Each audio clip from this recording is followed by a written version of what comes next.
Mark Johnson's heart pounded as he stepped off the shuttle and onto the quiet sidewalk. His business trip to Lagos had been productive, deals signed, clients impressed, but the prospect of returning home early thrilled him more than any corporate victory. He glanced at his watch. 4:18 p.m. Perfect. He hurried through the gate of his suburban home, clutching a bouquet of sunlit daisies and a small bag of Lila's favorite strawberry lollipops and gummy bears. He could almost hear her delighted giggle. He paused at the front door, listening. Nothing. No running footsteps, no cheerful chatter, no Diane humming in the kitchen. The house felt unnaturally still. He silenced the doorbell's jingle by leaning into the frame and pushing gently. Still locked. He dug his keys from his pocket, slid in the deadbolt, and turned the handle. "Surprise!" he called, expecting the flurry of arms and laughter that usually greeted him. Silence. He stepped inside, setting the flowers on the small foyer table. The scent wafted into the hallway, but there was no welcoming wife or excited stepdaughter. The house felt hollow, as though it were holding its breath. He glanced at the family photos lining the wall, him, Diane, and Lila at the beach, grinning. Birthday parties, summer barbecues, happy moments captured. He forced a smile. "Where are you two?" He padded into the living room. The television was off. The cushions on the sofa were neatly arranged, untouched. He moved toward the archway that led to the rest of the house, his shoes whispering on the hardwood floor. A flicker of motion caught his eye. The guest room door at the end of the hall was slightly ajar. He froze. That room was where Lila slept ever since Diane and he had converted it into her sanctuary. Pale lavender walls, stars painted on the ceiling, soft carpets. He swallowed. The door hadn't been like that this morning. He advanced softly, each step amplifying his unease. Pushing the door open, he peered inside. Lila was there, small and trembling in the center of the room, clutching her stuffed rabbit. Diane stood over her, back to him. His breath hitched as he watched Diane's shoulders shake, heard a muffled sob. Diane's arms gripped Lila's thin frame. "Lila, just behave," he heard Diane hiss, though he couldn't make out the rest. He crept closer, heart slamming against his ribs. He flicked on the overhead light. Both bodies froze. Diane turned, eyes wide, mascara smudged, tear tracks shining. Lila's lips quivered, one small hand pressed against her cheek. Diane's arm was wrapped around Lila, but the tension in her grip spoke of something darker than a comforting embrace. "Mark," Diane's voice cracked. She loosened her hold, stepping back. His eyes darted from Diane to Lila and back. What's going on?" Lila's large brown eyes scanned Mark and Diane, fear whitening them. She opened her mouth as if to speak, but no words came. Diane swallowed hard, smoothing her hair. "It's nothing," she whispered, though her voice trembled like a leaf in a storm. Mark's gaze hardened. He knelt to Lila's level. "Honey," he said softly, voice gentle as a caress. "Are you okay?" Lila swallowed, brow furrowed, but the answer was written all over her face. Mark felt a cold churn in his stomach. He extended his hand. Lila hesitated, then slipped her small fingers into his. Mark rose, pulled Lila close, and looked up at Diane. Diane's shoulders sagged, guilt pooling in her downcast gaze. Mark's expression shifted from shock to quiet resolve. He turned to Lila. "Come on," he murmured. "Let's get you some candy." He guided her toward the door, leaving the bouquet and Diane standing in the hallway's harsh light. Mark didn't wait for Diane to protest. He swept Lila up in his arms, her small body rigid against his chest. He dropped his suitcase by the door, grabbed the bag of candy, and ushered Lila toward the car. The golden afternoon sun bathed them as he buckled her into the back seat. "Here you go," he said, handing her a lollipop. Lila unwrapped it with trembling fingers, eyes filling with cautious wonder. She took a small lick, then another, and her tense shoulders relaxed. Mark allowed himself a relieved smile as he climbed into the driver's seat. He started the engine and glanced at Lila through the rearview mirror. "You okay?" he asked softly. Lila nodded, lips stained pink. She hesitated, then said in a small voice, "He didn't mean to scare me." Her gaze flicked toward the passenger door. Mark's heart sank. He glanced over. Diane stood in the doorway, sun highlighting the tears on her cheeks. "Drive," Mark said, and gently pressed the accelerator. The tires crunched on gravel. Diane called after them, voice breaking, "Lila, wait." But Mark kept going. He didn't look back. The drive to the hospital felt surreal. Lila sat silent, clutching her rabbit and candy. Mark checked every rearview mirror, half expecting Diane to chase them down. But dusk settled over the neighborhood, and Diane's figure didn't appear behind them. Mark exhaled, tension easing from his shoulders. He pulled up to the emergency entrance and rushed inside, Lila in his arms. A nurse greeted him. "Can I help you?" she asked, concerned. "She's 7," Mark said, voice tight. "Possible assault." The nurse's expression sharpened. "Right this way." She led Mark down a sterile corridor. Lila whimpered, pressing her cheek against Mark's shoulder. He stroked her hair. "It's okay, sweetheart," he whispered.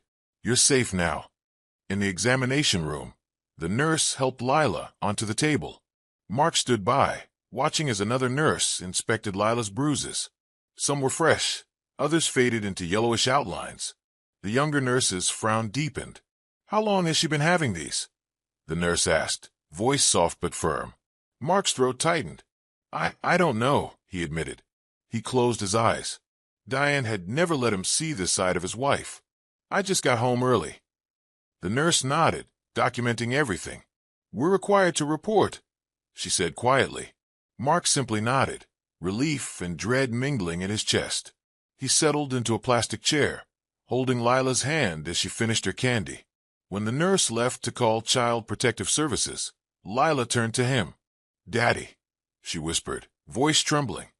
"Did I do something wrong?" Mark's eyes stung. He knelt before her. "No," he said firmly. "You did nothing wrong. I'm here now. I promise."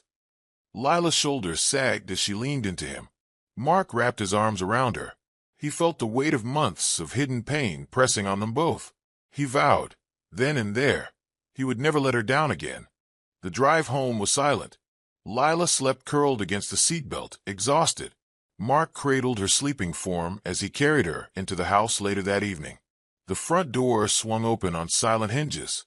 He flicked on the foyer light. Nothing had changed since he left. The vase of daisies wilted slightly in his absence. He set Lila on the hallway bench and knelt to undo her shoes. She yawned, eyelids heavy. He picked her up again, carrying her toward her room. The lavender walls looked dim under the hallway light. He paused at the threshold, glancing back down the corridor. Shadows pooled around Diane's room, the living area, the kitchen beyond. Everything felt spectral. He pushed open Lila's door. She blinked sleepily at the plush carpet and the glow of her nightlight. Mark perched her on her bed and tucked her in. "I'll be right back to check on you, okay?" he murmured. She nodded and drifted off again.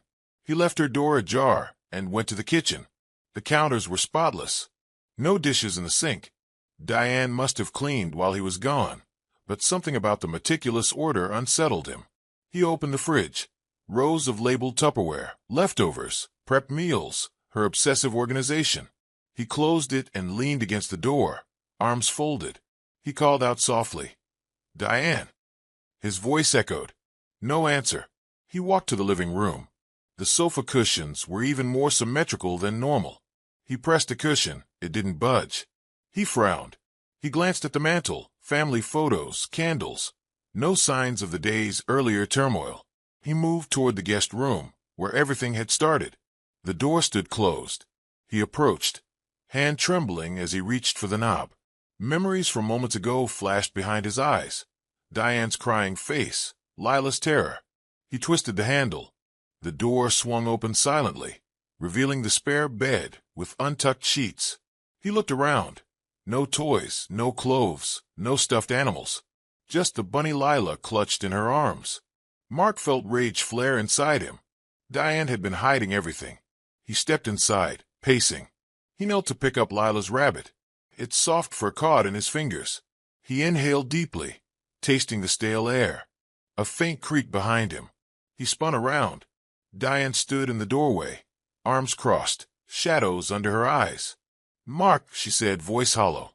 He stood, holding the rabbit like a shield. Why didn't you stop? He demanded, voice low. Why didn't you protect her? Diane's eyes flickered with something, remorse?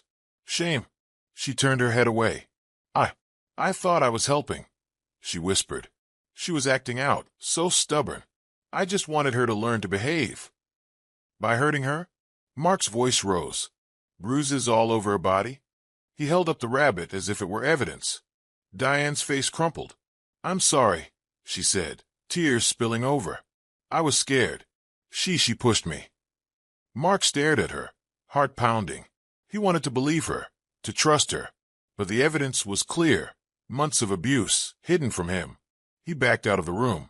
Stay here, he said. He shut the door behind him and pressed his back to it, breathing hard. The house was too quiet, too clean, too controlled. He realized with a cold certainty. This house had never been his home. Not truly. Mark sat at the small kitchen table, the rabbit toy in front of him like a silent witness. His phone buzzed on vibrate, Child Protective Services. He silenced it, pushing away from the table. The kitchen felt claustrophobic, its sterile surfaces mocking him.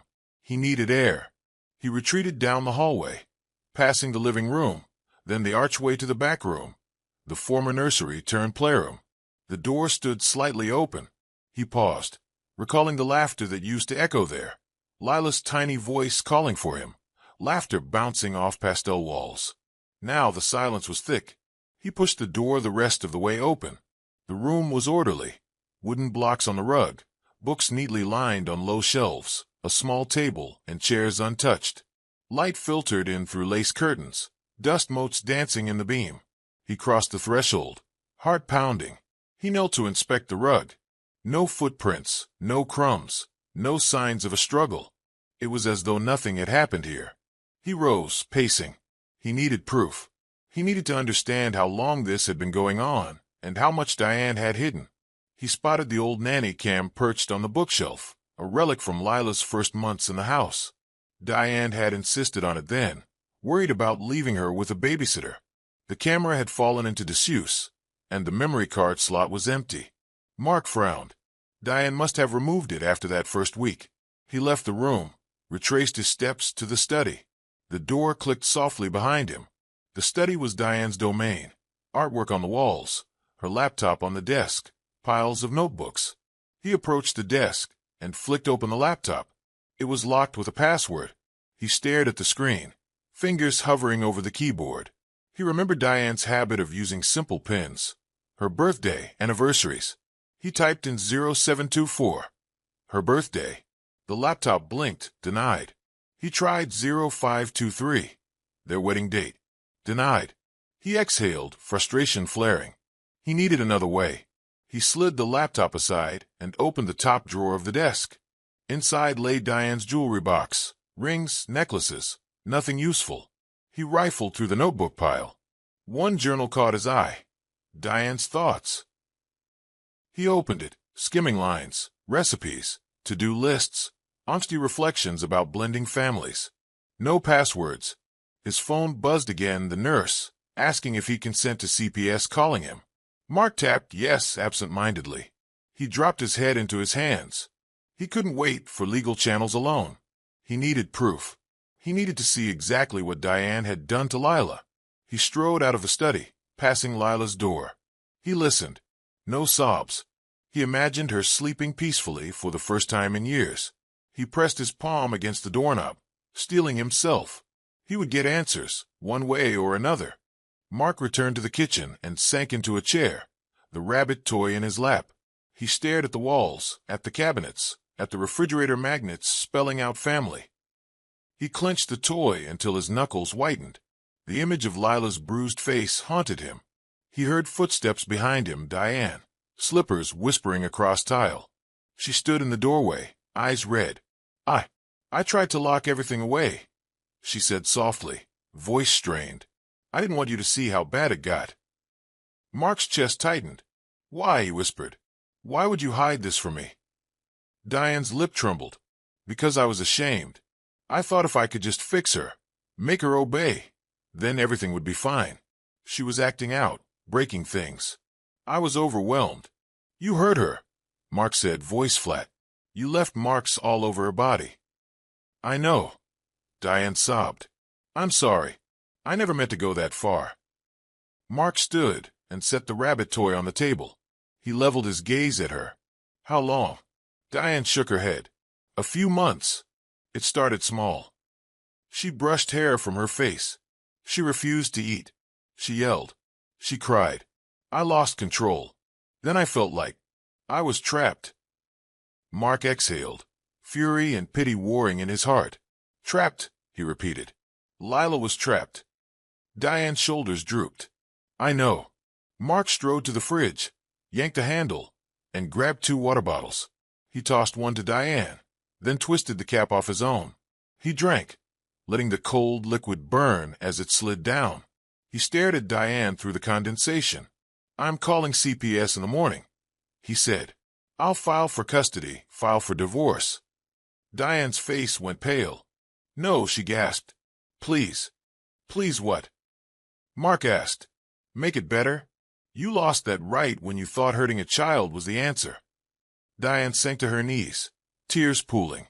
Mark's heart clenched at her brokenness, but his resolve hardened. He had to protect Lila. He turned away, returning to the foyer to gather his suitcase. Lila's safety mattered more than any marriage. He paused at the front door, glancing back through the glass at Diane's silhouette, small and crumpled. He closed the door softly behind him. Outside, the night air was cool, scented with jasmine. He inhaled deeply, steeling himself for the fight ahead. He glanced at the streetlights illuminating the quiet neighborhood. He pressed his keys into his palm. Tomorrow, he would begin rebuilding a life for Lila, one without fear. Nurse Williams led Mark to a small desk just outside the exam room where a laminated sign read "Mandatory reporting in effect." She tapped her tablet one more time, then looked up with gentle gravity. "Mr. Johnson, I've submitted the report to Child Protective Services. You should expect a caseworker to contact you within 24 hours. Mark nodded, fighting a lump in his throat. He steeled himself. "I understand," he said, his voice tighter than he intended. After all he'd witnessed, fresh bruises, the months-old fading marks, this felt both necessary and surreal. Handing your family's fate to strangers. A nurse's aide brought Lila a new set of colorful stickers. The little girl peeled an elephant sticker from the sheet and pressed it onto her pajama top, as if it might magically erase what had happened. Mark offered a small, reassuring smile, rubbing her back. "You're safe now," he whispered. Lila's big brown eyes met his, full of questions he didn't yet know how to answer. In the corner of the hallway, a caseworker arrived. A woman in a crisp pencil skirt and sensible flats introduced herself as Ms. Africantales from CPS. She greeted Mark with a firm but kind handshake and knelt to speak with Lila on her level. "Hi, Lila," she said quietly. "I'm here to make sure you're okay." Lila, still clutching her rabbit, nodded and whispered, "I'm okay." Ms. Africantales opened her notebook and began jotting down notes. "Mr. Johnson, I'll need to ask you a few questions about today's incident and any other concerns." Mark led her to a nearby private seating area, mentally bracing himself. He recounted the timeline, arriving home early, discovering Diane's behavior, Lila's injuries, and the hospital exam. Ms. Africantales asked calmly, "Has anything like this happened before?" Mark swallowed. I didn't know until today." He hesitated, then added, "Lila seemed withdrawn the last few weeks. I thought it was just her adjusting to our family." He regretted his blind spot. After about 15 minutes, Ms. Africantales closed her notebook. "Thank you, Mr. Johnson. I'll arrange a home visit tomorrow morning to see where Lila lives and how she's doing. We'll also discuss resources for you both.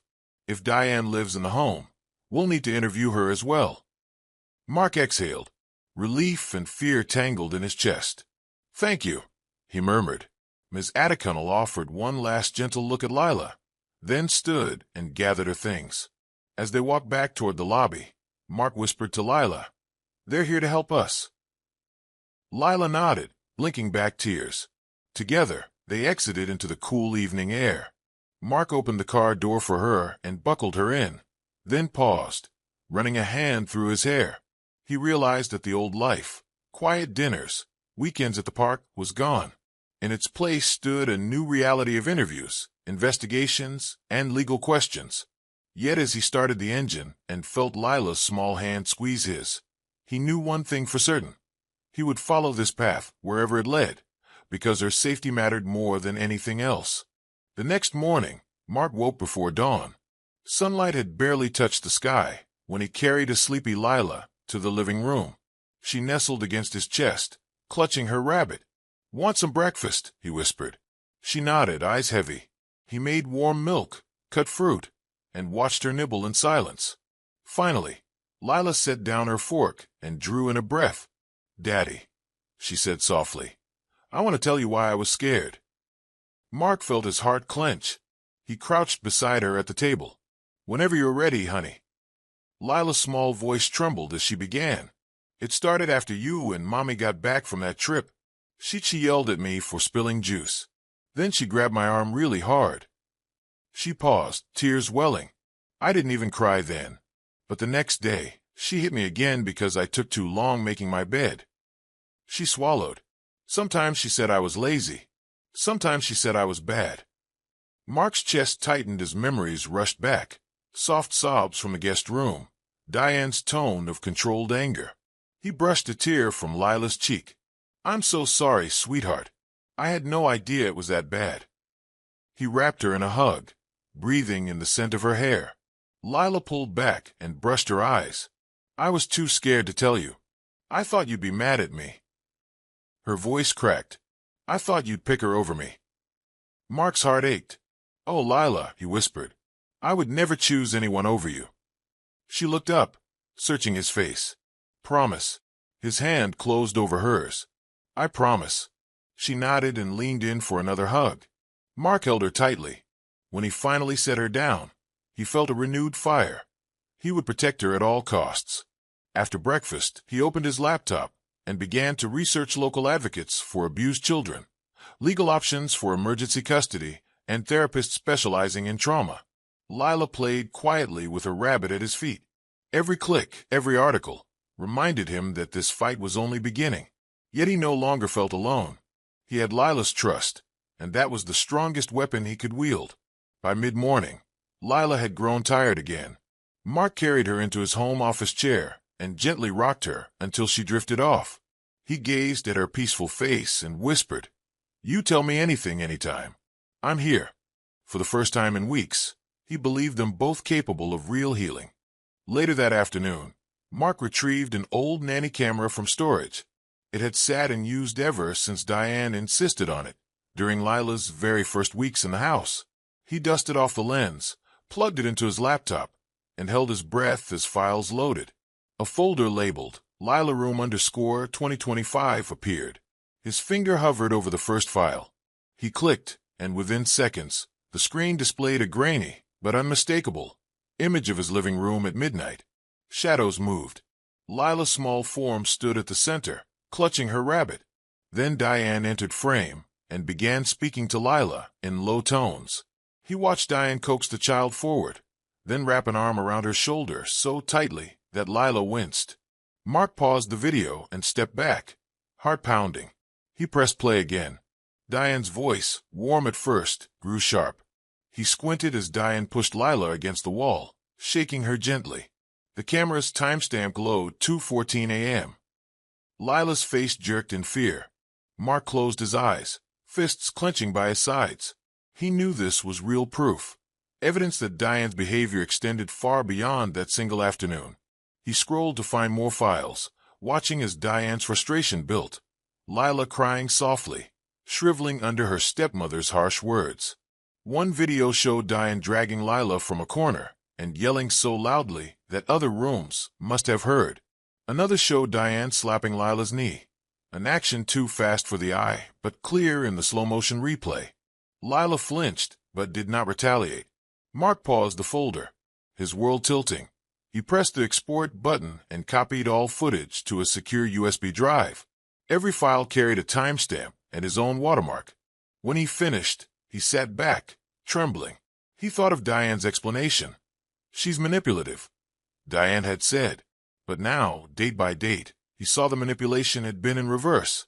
Diane gaslighting Lila, portraying the child as the villain. He opened a fresh document and began drafting notes. Dates, times, descriptions. Tomorrow, in court, he would play these videos. The judge would see the truth. Turning off the camera, he felt a solemn weight lift. He had the proof he needed. And with proof came power, to save Lila, and to shield her from any future harm. Night settled outside, but Mark's study remained bright as he reviewed footage into the late hours. File after file chronicled months of Diane's escalating cruelty. Screaming fits, slammed doors, frightened sobs from the little girl. He replayed one scene dated March 3rd. Diane paced the room, fingers tapping her phone. Lila sat cross-legged on the floor, coloring. Suddenly Diane screamed, "Stop doing that stupid scribble." She yanked Lila's crayons away and tossed them across the room. Lila froze, tears welling as Diane advanced, hand raised. The camera's microphone crackled with every ominous footstep. Mark paused the video. His stomach roiled. He began marking the transcript. March 3rd, 2025, 5:22 p.m. Physical intimidation, destruction of property. He fast-forwarded to June. Lila had returned from school, knelt at the door with a backpack, expecting Diane's greeting. Instead, Diane hurled accusations. "You ruined my flowers," she cried, storming past Lila and slamming the door. Lila's head dropped. She whispered, "I'm sorry," though she hadn't touched a single blossom. Watching each clip, Mark felt a deep sorrow for the child he loved. The raw footage left no room for Diane's later denials. This collection, spanning from Lila's first stepdaughter innocence to her fearful compliance, painted Diane as the aggressor. He skimmed to the final video. Last week's 2 a.m. confrontation. Diane stormed through the guest room with a glass in hand, chasing Lila around her bed until the child collapsed into shaking sobs. Diane's panting breaths echoed in the small space. The camera shook as Diane ended the tirade. "You'll learn to behave." Mark shut the laptop, his eyes stung with exhaustion and grief. He pressed his palms to his face. Through the pain, he felt a fierce determination. He gathered the hard drive, printed screenshots for evidence, and labeled each one meticulously. Tomorrow, his lawyer would need everything. In court, this unfiltered record would speak louder than any testimony. Mark straightened the piles on his desk and reached for his coat. It was well past midnight, but he needed to get a change of scenery. He walked to Lila's room, peered through the glass door, and saw her sleeping curled around her rabbit. He whispered, "I've got you, baby." The words echoed in the empty hallway, and Mark knew he would never stop fighting until his stepdaughter could smile without fear again. That morning, Mark's phone buzzed with an unexpected text from Sharita, Lila's former babysitter. He hadn't heard from her since she abruptly quit weeks ago. Hesitant, he opened the message. "Sharita, I know it's late, but I can't stay silent anymore. I quit because I was scared for Lila." Mark's heart hammered. He typed back immediately. "Sharita, thank you for reaching out. Can you tell me what happened?" Her reply came seconds later. "Sharita, Diane was so controlling. One day, I found Lila hiding under the desk, trembling. Diane accused her of lying about her homework and slapped her with a belt. I tried to intervene, and Diane turned on me, threatened to call police and ruin my job. I couldn't stay in that house." Mark's jaw clenched. "Did you record any of it?" he asked. "Sharita, no camera. I was too shocked, but I wrote down dates and times. I can meet you tonight." They arranged to meet at a nearby cafe after work hours. All day, Mark's mind raced. He double-checked his legal folder, prepared copies of the nanny cam footage, and highlighted the director's notes from Ms. Africantal. At 7 p.m., he parked outside Bluebird Cafe and spotted Sharita at a corner table. She looked tired but resolute. He joined her, and she slid over a small notebook bound in worn leather. "I recorded everything I saw," she whispered, glancing around. "These are dates, times, and descriptions. Every time Diane raised her hand, every harsh word." Mark opened the notebook. Each line was a sting. April 15th, 25, 6:45 p.m., belt across Lila's arm. May 2nd, 25, 3:15 p.m., slammed face into pillow. He felt a surge of gratitude. This first-hand account would bolster his case immeasurably. He folded the notebook gently and slipped it into his briefcase. "Thank you," he said, voice thick. "I'll make sure your statement is heard." Sharita nodded, relief and fear mingling in her eyes. "I just want Lila safe." Mark reached across the table, offering a silent pact. They had the recordings, the camera footage, the CPS report, and now a credible eyewitness. The pieces were falling into place. As he walked Sharita to her car afterward, he felt a quiet triumph. This was the turning point. And for the first time since he'd walked into that dark secret, Mark truly believed justice would follow. Mark stood in the dimly lit hallway, the photograph from the nanny cam footage clutched in his trembling hand. Diane's silhouette appeared at the end of the corridor, framed by the soft glow of the living room lamp. He inhaled, a knot of anger and sorrow constricting his chest. "Diane," he began, voice low but firm, "we need to talk." Diane's shoulders tensed. She approached slowly, eyes avoiding his. "Mark, please, I can explain." His jaw tightened as he stepped closer, holding the photograph between them. "Explain this," he said, pressing the image against her chest. Diane glanced at the photograph, her lips parting, then closing again. Her eyes glistened with unshed tears. "That was one night," she whispered. "I lost control."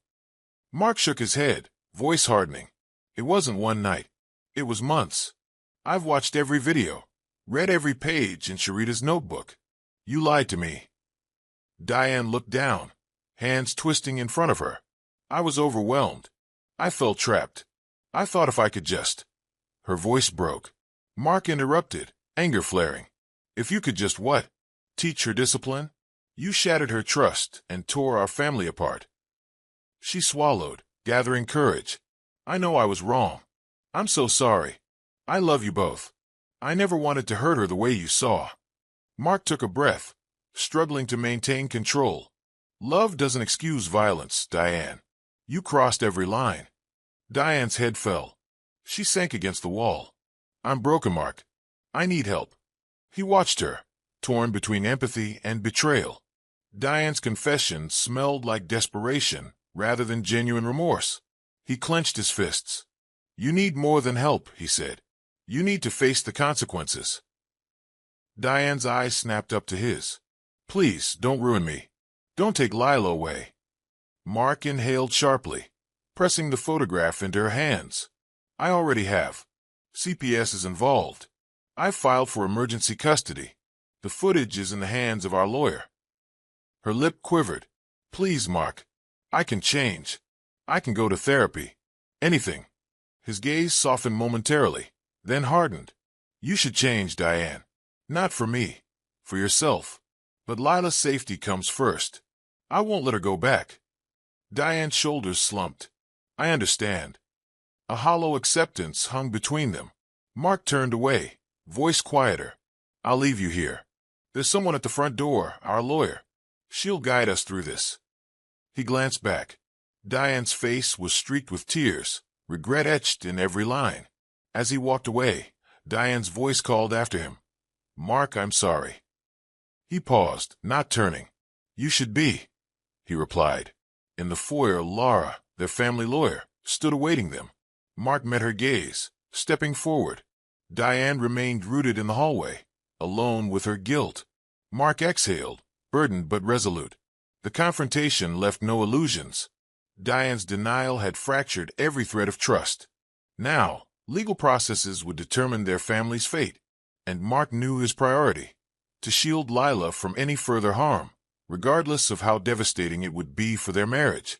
The office door closed behind Mark and Diane. With a deliberate click, Laura Okoye, their family lawyer, gestured toward two chairs arranged before her sleek mahogany desk.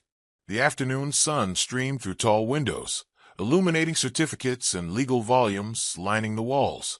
Diane sank into the guest chair, eyes red and glassy. Mark took the seat beside her, hands still slightly shaking. "Thank you both for coming on such short notice," Laura began, voice professional yet compassionate. She tapped her tablet, which displayed a confidentiality agreement and a detailed custody petition. I've reviewed the CPS report, the nanny cam footage you provided, and Sharita's written account. Between these, we have strong evidence supporting your request for full custody, Mark.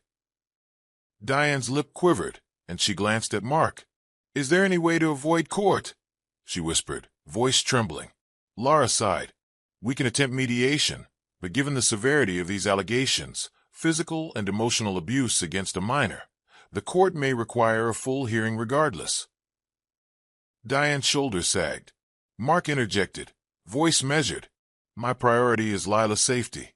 If mediation delays protection, we proceed to court. Lara nodded, approving his stance. I recommend filing a motion for emergency protective order and custody immediately. That ensures Diane cannot contact or approach Lila until the hearing. Diane leaned forward, tears brimming. I'll comply with any requirements, therapy, parenting classes, supervised visitation, whatever it takes. Lara regarded her steadily. Those conditions can be negotiated after the emergency order. But first, we secure Lila's safety. Then we can discuss reunification plans weeks or months from now, contingent on your progress. Diane bowed her head, words catching in her throat. Mark placed a hand over hers briefly before withdrawing, mindful of boundaries. Lara continued, I'll draft the emergency petition today. We'll serve it on Diane and file with the court clerk tomorrow morning. The judge usually grants emergency orders within 24 hours when imminent danger is demonstrated. Mark exhaled. That's what we need.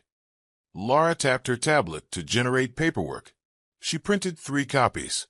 One for Mark, one for Diane, and one for the court. Diane accepted her copy, eyes scanning the pages. You'll need to sign here, here, and here, Lara instructed. Diane complied, each signature shaky but deliberate. Lara slid a folder across to Mark. These are witness statements from Sharita and the CPS caseworker, medical records from Lila's exam, and documented footage screenshots. We'll submit these as exhibits. Mark nodded, feeling the gravity of what lay ahead. Diane finally spoke, voice barely above a whisper. Will I see Lila again? Mark's gaze softened, pain flickering in his eyes, but he remained firm. Only under supervised conditions, and only when the court deems it safe. Diane nodded, tears falling silently. Lara stood, smoothing her suit jacket. I'll handle filing this afternoon. You'll receive a court date notice within 2 days. Until then, Diane, you must not contact Lila directly or indirectly. Any violation and you risk criminal contempt charges. Diane's face paled. Understood. Mark rose as well. Thank you, Lara. As they left her office, daylight faded into early evening. The legal process was now in motion. Mark's heart ached for Diane's regret, but he stayed resolute. His family's safety outweighed any lingering hope for reconciliation. 2 days later, a sleek black SUV pulled into Mark's driveway. A woman in a tailored suit, clipboard in hand, stepped onto the lawn. Mr. Johnson?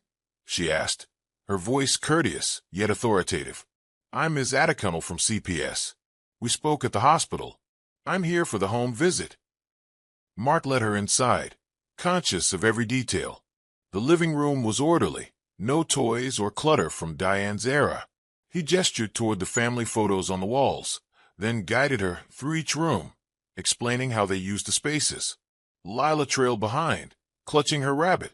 Ms. Africantal paused at the guest room door. May I? She asked. Mark opened it. The room, once Lila's sanctuary, stood empty, walls painted pale gray, a single mattress on the floor. No furniture remained. Mark volunteered. We cleared out Lila's toys to remove any reminders of that time. She nodded, taking notes. They moved to the kitchen. Ms. Africantal inspected cabinets, countertops, and the family dining table. She asked, Who else lives here currently? Mark answered, Just me and Lila. Diane is temporarily staying with her sister. He opened a cabinet to show basic cleaning supplies, ensuring no hazardous materials. She noted everything methodically.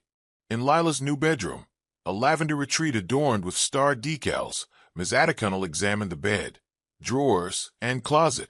Lila perched on the edge of her bed, eyes bright. When Ms. Africantal turned to her, she smiled nervously. "How is school?" she asked gently. Lila responded, "Good." Ms. Africantal probed further. "Any worries at school?" Lila hesitated, then shook her head. No, satisfied, the caseworker smiled encouragingly. They proceeded to the backyard, where Mark installed a small swing set. Ms. Africantal checked the play area for safety hazards and asked about outdoor supervision. Mark explained his work-from-home schedule and after-school activities. Africantal nodded, then consulted her clipboard. "Thank you, Mr. Johnson. Everything appears safe and stable. I'll compile my report with these observations and recommend ongoing CPS oversight and counseling for Lila." Mark exhaled in relief, the tension easing. "Thank you," he said. "What's next?" Ms. Africantal replied, "I'll submit my findings to the CPS Supervisory Board. You'll get updates on our recommendations, including counseling referrals. We'll maintain monthly check-ins for the next 3 months." Mark nodded. "Understood." As she left, Mark closed the front door and leaned against it. The official inspection validated his efforts to create a safe environment. He glanced at Lila, who hugged her rabbit and grinned. Her trust in him fueled his resolve. He would see this process through until his stepdaughter could heal fully. A week later, Mark waited in the pastel-hued office of Greenleaf Elementary's counselor, Ms. Neka Obi. The framed poster on the wall read, "Feelings are friends." Lila sat beside him on a small chair, legs swinging, rabbit in lap. Ms. Obi offered tissues and a warm smile. "Lila," she said gently, "how are you feeling about school lately?" Lila shifted, eyes downcast. "Okay," she whispered. Ms. Obi maintained soft eye contact. "I heard you've drawn some pictures lately. Would you like to share one?" Lila reached into her backpack and pulled out a crayon drawing, a small figure standing alone under a dark cloud. Ms. Obi's expression softened. "Can you tell me about this?" she asked. Lila's lower lip trembled. "That's me," she said quietly. "And that's the bad lady." She pointed at the black mass. Mark's heart clenched. Ms. Obi nodded compassionately. "Thank you for sharing," she said. "You can show anyone you trust these pictures." Lila set the drawing aside. Ms. Obi turned to Mark. "I've reviewed Lila's records. She's been writing and drawing about fear and loneliness for months. No one asked before." Mark pressed his lips together. "We're trying to help her now. Thank you for your support." Ms. Obi tapped her pen. "I recommend weekly sessions for art therapy, plus a peer group to rebuild trust. She's intelligent and kind, but she needs strategies to process her feelings." Mark nodded. "Anything she needs." Lila stood and hugged Ms. Obi. "Thank you," she whispered. Ms. Obi smiled. "I'm here for you." As they left, Lila's hand slipped into Mark's. He looked at his stepdaughter and realized how far she had come, from silent suffering to expressing her pain. The counselor's insights were another piece in her healing journey. Outside the school, Mark inhaled the crisp afternoon air. Lila bounded toward the car, her rabbit perched on the seat. Mark followed, heart lightened by the counselor's support. The path ahead still held challenges, court dates, therapy sessions, CPS reviews, but with each step, Lila grew stronger, and Mark would walk beside her all the way. Early the next morning, an official notice arrived via email, court date confirmation. The subject line read, "Emergency custody hearing scheduled." Mark's fingers trembled as he clicked open the PDF. The hearing was set 5 days hence at the Family Division Courthouse. He printed copies for Diane and his lawyer, Laura Okoye. Later that day, Mark met Laura in her downtown office. The rain pattered against the floor-to-ceiling windows. He handed her the printed notice. "We have 5 days," he said. Laura studied the document. "I'll prepare our opening statement and ensure all exhibits are organized. We'll arrive early to file the evidence binder with the clerk." Mark nodded, heart pounding. "Diane received her copy?" Laura confirmed. "She has pro bono counsel appointed, but she'll need to decide whether to contest the emergency order or agree to the terms." Mark ran a hand through his hair. "I want to minimize conflict for Lila's sake." Laura offered a reassuring smile. "We'll present the facts calmly. Judges respond to clarity and evidence. As he left her office, Mark's phone buzzed with a text from Diane. "I'll be there. I'm scared." He paused, thumb hovering. He typed back, "I'm sorry it's come to this. For Lila's safety, we need the court's protection." That evening, Mark sat at his kitchen table, reviewing case notes. Lila peeked in, clutching a new drawing. "Daddy, can you see my picture?" She held up a bright sketch. Her and Mark walking hand in hand beneath the sun. He smiled, heart swelling. "It's beautiful," he said, ruffling her hair. She beamed, returning to her room. Mark exhaled and refocused on the papers. The courtroom lobby's cold marble loomed in his mind. The gravity of a father fighting for his daughter's well-being weighed heavily, yet steeled his resolve. 5 days. That was all the time he needed to prepare. And when the gavel fell, Lila's safety would be secured once and for all. Mark steeled himself as he entered the hushed courtroom that Thursday morning. The polished wooden panels gleamed under soft chandeliers. Rows of benches were half full of spectators, whispering quietly. Lila clutched her rabbit and stood beside him. Their lawyer, Laura Okoye, waited at a heavy oak table. Mark swallowed, heart pounding against his ribs. Lila's eyes were wide, but she nodded bravely when he knelt beside her. He brushed her hair back gently. "You're safe, sweetheart," he whispered. She squeezed his hand and looked toward the gallery. Diane's counsel, Ms. Ease, sat beyond the aisle, face stern. Laura rose for her opening statement. "Your Honor," she began, voice clear and calm, "the evidence we present today is graphic and irrefutable. It documents repeated abuse of a minor by her stepmother. We request immediate protection for Lila Johnson under her biological father's sole custody." The judge, a silver-haired man with kind eyes, nodded and adjusted his glasses. Ms. Ease followed. "Your Honor, these allegations rest on selectively edited video and uncorroborated testimony. My client disciplined the child within legal bounds." She sat, expression unreadable. Laura clicked her remote. A large screen flickered to life. The courtroom lights dimmed. On screen, the nannycam footage began.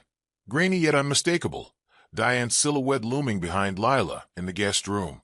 The timestamp glowed March 3rd, 2025, 14:22. Diane's raised hand delivered a sharp slap. Lila's head jerked sideways, eyes squeezed shut. Gasps rose from the gallery. Diane's lips parted in horror. She pressed her palms to her mouth. Laura paused the video. "Exhibit A," she announced. "Note the timestamp. This footage captures physical violence inflicted on a 7-year-old child." The judge tilted his head. Ms. Ease murmured to Diane, but Diane shook her head, eyes fixed on the screen. Laura resumed with a second clip, Diane dragging Lila across the bed by her wrist, forcing her into the corner. Lila's muffled sobs echoed unnaturally loud in the silent courtroom. Mark's throat tightened. He squeezed Lila's hand. She leaned into him, trembling, but managed a small nod. Laura returned to her chair. The judge tapped his pen thoughtfully against the bench. "Ms. Okoye," he said, "the court will review these exhibits. Are there further demonstrations?" Laura stood. "Your Honor, we have one final excerpt." She played a short clip showing Diane shouting at Lila at 2 a.m., her voice laced with rage, the child's tears visible even in dim light. Diane turned away, her shoulders shaking. Ms. Ease's face was ashen. Laura concluded, "I submit these as support for our petition. Lila's welfare is in imminent danger." She sat, calm and resolute. The judge rose, clearing his throat. "Thank you. This court will deliberate on an emergency order forthwith." He pounded the gavel once. Spectators shifted in their seats. Diane's counsel sank to her chair, face hidden behind her hands. Mark lifted Lila into his arms, feeling her small body finally relax. Outside, raindrops tapped against the courthouse windows. Inside, Mark dared to hope this might be the turning point toward Lila's safety. The courtroom returned to order after a brief recess. Mark stood beside Laura, Lila clutching his hand. Diane sat at the defense table, shoulders hunched, her lawyer whispering in her ear. The judge entered, ceremonial robe flowing, and took his seat behind the bench. "All rise," the bailiff announced. Silence fell as the judge looked over his spectacles. He spoke deliberately, voice calm but firm. "Having reviewed the petition, medical records, CPS report, eyewitness accounts, and unedited video evidence, this court finds clear and convincing evidence of ongoing physical and emotional abuse inflicted upon Ms. Lila Johnson by her stepmother, Diane Johnson." A collective intake of breath circulated the room. Diane's eyes filled with tears. She pressed her fingers to her lips. Laura gave Mark a reassuring nod. The judge continued. "Accordingly, an emergency order is granted. Full legal and physical custody of Ms. Lila Johnson is awarded to her biological father, Mr. Mark Johnson. A protective order is issued prohibiting Diane Johnson from contact with a minor, except through court-supervised visitation scheduled at a later date, contingent upon demonstrable compliance with therapy and parenting classes." Mark's vision blurred. He swallowed hard, feeling both relief and heartbreak. Lila looked up at him uncertainly. He knelt and whispered, "This is good, honey. You're safe now." The judge addressed Diane directly. "Ms. Johnson, this order remains in effect until further evaluation by this court. Any violation of its terms will result in immediate enforcement actions." Diane nodded, shoulders sagging. Her lawyer rose to acknowledge the court's decision, voice trembling with resignation. The judge concluded, "This hearing is adjourned." He tapped the gavel. A low murmur spread through the gallery as spectators rose. Laura guided Mark and Lila toward the exit. Diane remained seated, tears streaming down her face, staring at the table. In the hallway, reporters jostled for space. Laura escorted Mark and Lila through a side door to avoid them. Once outside, Mark held Lila close. She rested her head on his shoulder and whispered, "Thank you, Daddy." He kissed her hair and closed his eyes. "I'll always protect you," he promised.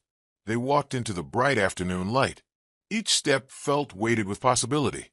Mark knew this order was only the beginning. There would be counseling, school adjustments, and ongoing legal checks, but for the first time, he believed Lila truly had a chance to heal. Back in their modest apartment, Mark unlocked the door to reveal a small living room filled with warm afternoon light. He painted the walls a cheerful teal and placed Lila's favorite plush toys on a low bookshelf. Lila hesitated in his arms, then stepped inside. Her bare feet sank into the soft rug. "Welcome home, Princess," Mark said with a playful bow. He set her down gently and produced a tiny bouquet of daisies. Lila's eyes widened. She looked at the flowers, then up at Mark. He handed them to her. She sniffed one and offered a shy grin. Mark prepared hot chocolate in the kitchen. The aroma of cocoa and vanilla filled the air. He poured steaming mugs, topped with marshmallows. He set a mug before Lila and delivered one to himself. She blew on her drink, then took a careful sip. Her face scrunched in delight. They settled on the couch, legs curled beneath them.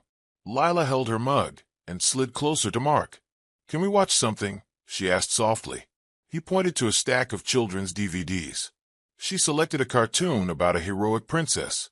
As the cheerful theme song began, Lila relaxed further. Mark watched her, heart full. For months, Lila had been too afraid even to laugh. But now, as the bright colors danced across the screen, she let out a small giggle. Then another, louder, more confident. She leaned against Mark's shoulder, eyes shining. "Tell me a story," she murmured. Mark paused the DVD and drew her close. He began an impromptu tale of a brave little girl who saved her family from a dark sorceress. His voice grew animated, gestures theatrical. Lila laughed at his silly voices, pointing when he made the sorceress cackle. When the story ended, Mark tucked Lila into her new pink and purple bed. She clutched her rabbit and curled under the covers.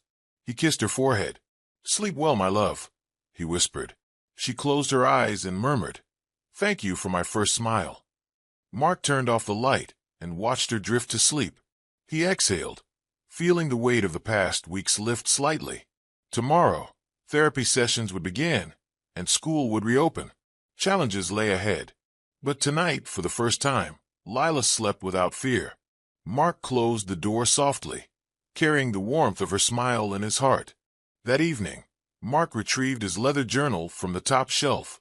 He settled in the armchair by the window, where the street lights outside cast gentle pools of light across the pages. He wrote, August 24th, 2025. I came home early to surprise them, and in doing so discovered a nightmare. I should have come home sooner. Today, the judge granted full custody. Lila's laughter filled our new home for the first time. Despite the wreckage, we survive, and perhaps even thrive. He paused, pen hovering. He reflected on the raw footage he'd seen, the sterile hospital corridor, and Diane's pleading eyes. He wrote on, her betrayal cuts deep, but my love for Lila runs deeper still. I vow to rebuild her trust, brick by careful brick. He closed the journal and looked outside. The moon shone clear. He thought of Lila's small smile as she fell asleep. He whispered into the quiet room, I'm so sorry it took me this long. Behind him, the door creaked open. Lila tiptoed in, holding her rabbit and a small flashlight. She climbed into his lap, shining the light onto the journal. Can I see your story, Daddy? She asked. Mark smiled softly and opened to the page he last wrote. He read aloud the words about her laughter and their vow. Lila's eyes shone. When he finished, she wrapped her arms around his neck. Thank you, she whispered, for listening. Mark kissed her hair. Always, he replied. He pointed at the lines about rebuilding. We'll build it together. She nodded, snuggling closer. The final words of his entry echoed in his mind. Love overcomes fear. And as they sat together in the glow of the moonlight, Mark believed it with every fiber of his being. 3 months later, autumn leaves drifted against the window of Lila's new classroom. She sat at her desk, sketching colorful butterflies in her notebook, a scene of freedom and hope. Mark stood by the door, watching proudly. When the teacher, Ms. Amati, called her name, Lila beamed and raised her hand to answer. Her confidence had returned. After school, Lila raced into Mark's arms. I got an A on my drawing, she exclaimed. He lifted her high. That's amazing, sweetheart.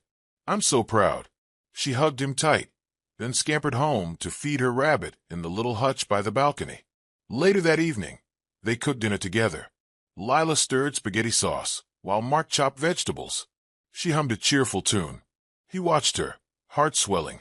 Nothing was perfect, but this ordinary joy felt extraordinary. He ruffled her hair and said, You're the best helper in the world. After dinner, they sat on the couch with mugs of milk. Lila asked, Do you think Mommy will ever come back? Mark took a steadying breath. She's getting help, he said. Someday we'll see. But right now you're safe, and we're together. Lila nodded, satisfied. Mark tucked her into bed and turned off the light. As he closed the door, he whispered, Tomorrow, we make more memories. Lila called back, I love our new beginning, Daddy. Mark lingered in the hallway, listening to her steady breathing. In the quiet that followed, he felt the first stirrings of true peace. Outside, the city lights twinkled. Inside, a father and daughter faced the future hand in hand, wiser, stronger, and bound by a love no darkness could ever erase. Mark's eyes opened to the soft glow of dawn filtering through the cream-colored curtains. He slipped quietly from bed, careful not to wake Lila, and padded down the hallway to her room. The door stood ajar, revealing her curled form beneath the pastel quilt, rabbit tucked under her arm. He paused for a moment, watching her breath rise and fall in gentle rhythm. His heart swelled with relief. No nightmares, no sobs, just a child at peace. He moved on to the kitchen, where the kettle hissed as water boiled. He measured oats into a pot, added milk, and sprinkled cinnamon. The familiar routine grounded him, reminding him that life could still hold simplicity and warmth. As the porridge thickened, he sliced fresh bananas and strewn them across the bowl's surface. He ladled the steaming cereal into 2 bowls, garnishing one with a swirl of honey for Lila. At 7:15, the bathroom door creaked. Lila appeared, hair tousled, pajamas slipping from one shoulder. Her eyes were bright and alert. Good morning, Daddy, she mumbled, rubbing sleep from her eyes. Mark offered her a mug of warm cocoa. Breakfast's ready, he said softly. She climbed into her seat at the small round table, legs swinging with anticipation. They ate in companionable silence, The only sounds the soft clink of spoons and the faint hum of the refrigerator. After a few spoonfuls, Lila peered up. "Can we draw today?" she asked, voice hopeful. Mark smiled. "Of course. But first, it's time for school." He drained his bowl and ruffled her hair. "Let's get ready, superstar." After breakfast, they gathered her backpack and completed a quick checklist. Lunch packed, homework folder zipped, therapy appointment reminder taped to the fridge. Lila studied each item, nodding solemnly. She hugged her rabbit and marched toward the bathroom, beads of independence glittering in her gaze. Mark lingered in the hallway, pride and anxiety mingling in his chest. By 8:30, they were out the door. The morning air was crisp, carrying the scent of blooming jasmine. Lila skipped to the car, turning back to wave. Mark caught her small hand and waved back, the weight of his promise to protect her light and buoyant in the cool breeze. As they drove toward school, Lila chattered about art class, about drawing sunflowers and princesses. Mark listened, heart lighter than it had been in months. Later, after dropping Lila at the school gate, Mark watched her skip inside, backpack bouncing. He stood by the car until she disappeared into the corridor, flanked by cheering classmates.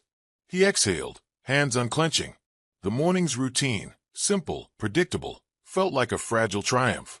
He whispered into the empty seat beside him, "We did it, Lils. One day at a time." And for the first time in a long time, he believed it.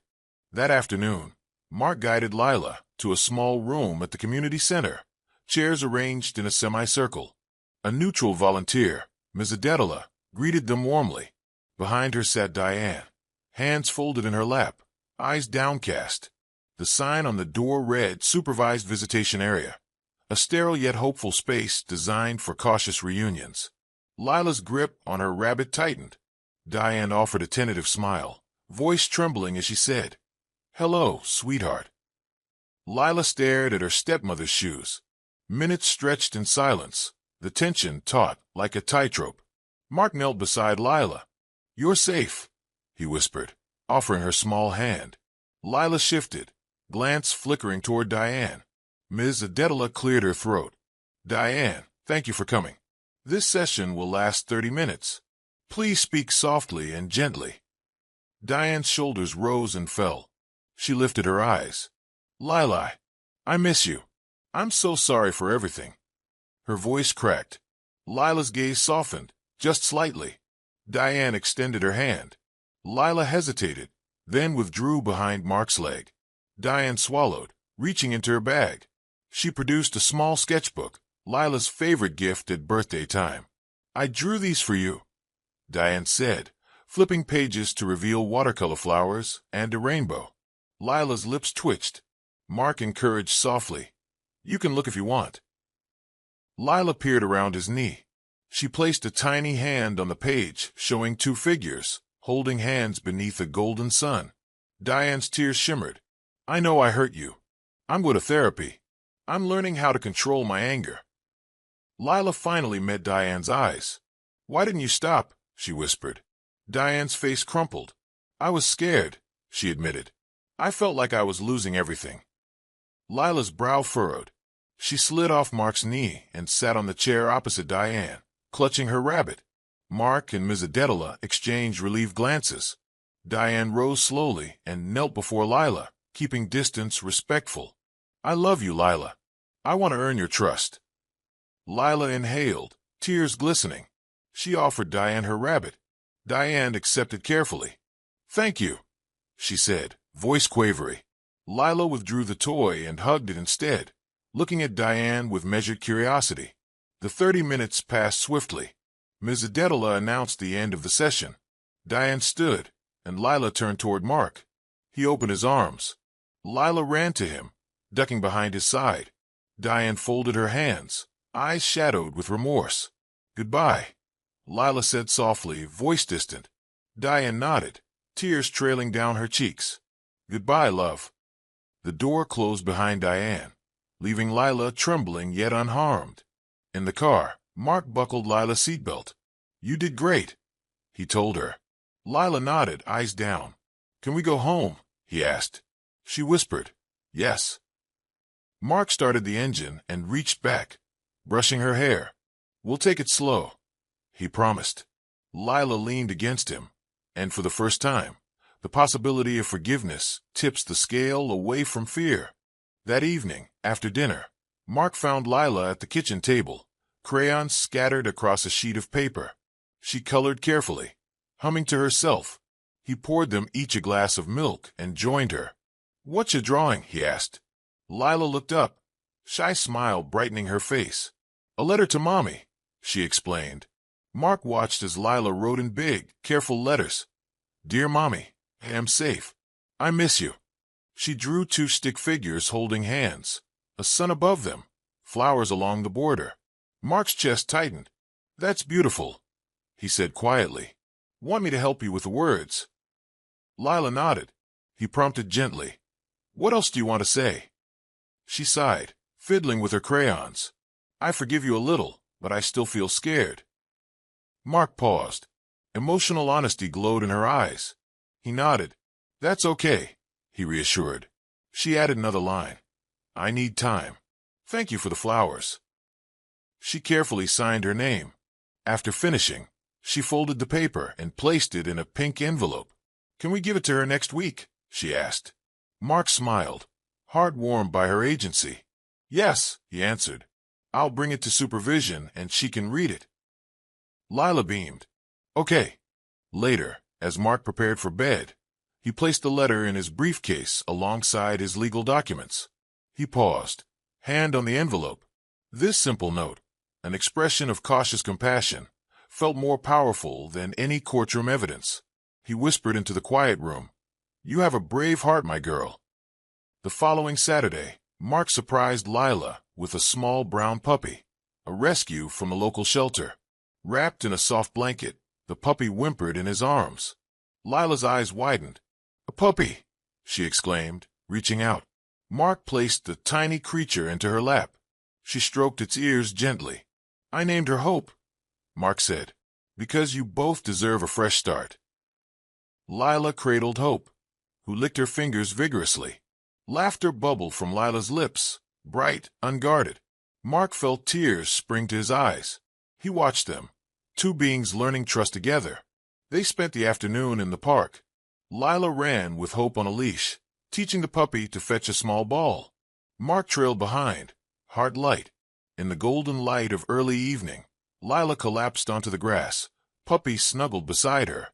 She looked at Mark and smiled. "Thank you," she said, "for everything." One Sunday morning, Mark sat at the old oak desk and opened his leather-bound journal. He wrote, October 10th, 2025. Today, hope bounded into our lives, a reminder that healing can be playful and bright.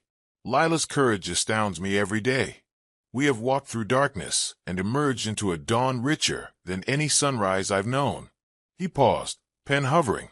Outside, Hope barked joyfully as Lila chased her across the front yard. Mark closed the journal and stepped outside. Lila turned and waved, hair dancing in the breeze. He joined her, scooping her into his arms.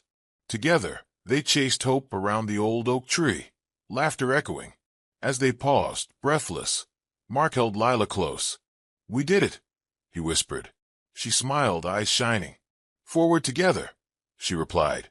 And in that moment, under the vast October sky, father, daughter, and puppy stood united, ready to face whatever tomorrow might bring. I hope you enjoyed the story. Please like, comment, and share. Also turn on the bell to get more of our videos. See you in the next story.